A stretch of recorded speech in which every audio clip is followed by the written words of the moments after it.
What's up guys, Chambo here, and we're back with another Super Mario World Kaizo Ninja video.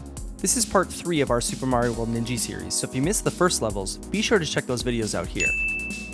Benson86 creates individual levels in the style of Super Mario Maker 2 Ninja competitions, but for Super Mario World. He releases these levels regularly for the community to compete for top times. Once the level's done, I hop right into the action for the top of the leaderboard. The latest Ninja is another banger and takes place in a spooky ghost house. Let's hop into Ninja Season 1 Level 3 to take a look at the level as a whole, check out some of the speed strats found by top runners, and put it all together to get a fast time. Immediately, Denson fires us into the action with these gray boost blocks. I'm beginning to think these boosters are his favorite block in the game. We have to switch these blue on-off blocks to progress, so we need to find a switch to open up the way forward. Navigating through the boos, we can jump off this rope to hit the switch. Watch out for this booster at the top though, it's kind of a dick. After hitting the on-off switch, we double back through the level and make a couple jumps up to this rope. Here we need to jump through a tight boo ring to grab the shell sitting on these boosters. We take the shell back and kick it at this turn block to make our way to the right. Denson introduces these spiderwebs that sort of catch the player and slow you down as you fall through them. And here I thought Denson liked to go fast.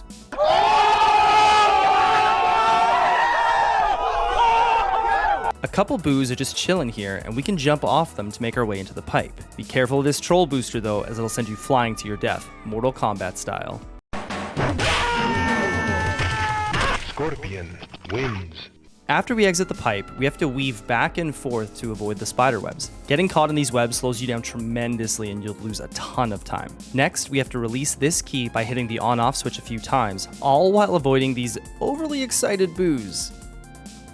These boosters send us flying to the left, and then we can do a couple rope jumps to get to the next on-off switch. After that, we make our way back to the left and drop down while avoiding yet another set of spider webs. A couple throw blocks are needed to hit the 2 turn blocks, and then we drop down to the boosters before the goal. I found that by doing a little left-right on the D-pad, you can fall to the right under this ceiling and hit the only right-facing boost block to reach the goal. Falling straight down will cause you to hit these troll boosters at the end. So nice of Denson to place these here. And that's it. A pretty quick stage overall with only about 30 seconds on the timer. One thing that's really neat about this level is all of the back and forth we have to do. Denson blocks your way forward with on-off blocks that you have to switch, and it's a cool way to force the player to go back through the level in different ways. GG Denson, I approve. Alright, now that we know how to beat Ninja Season 1 Level 3, let's dive into the speed strats.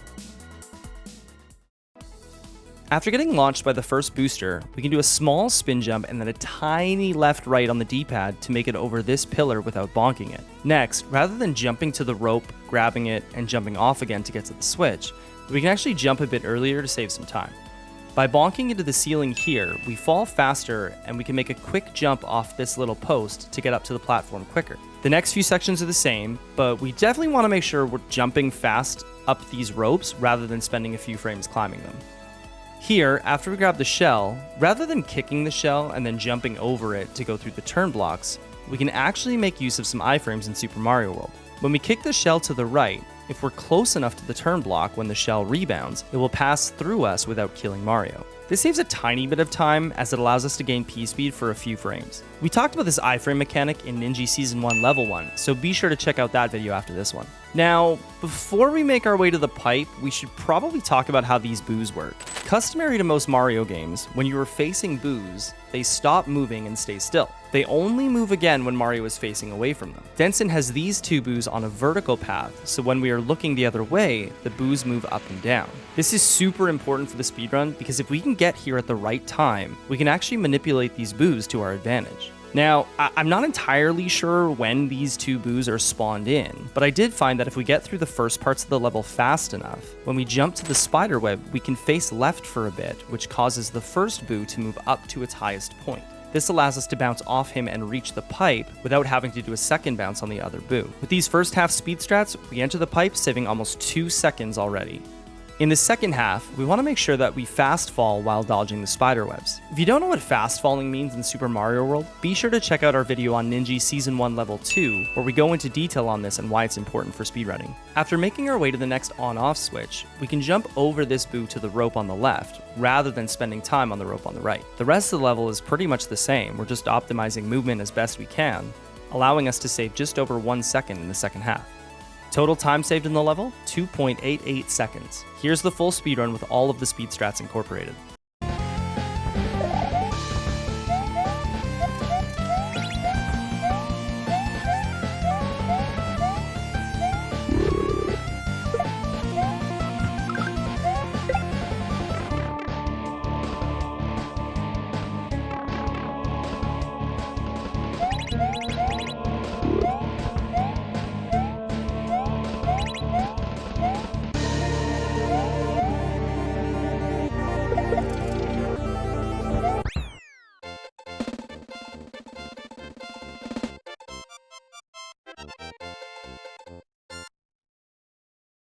Denson creates these Ninji levels live on his Twitch channel, so be sure to give him a follow and watch the master at work. Once the levels go live, I hop right into the action, streaming my attempts live on Twitch. Come by the stream and help us find speed strats and blow the competition out of the water.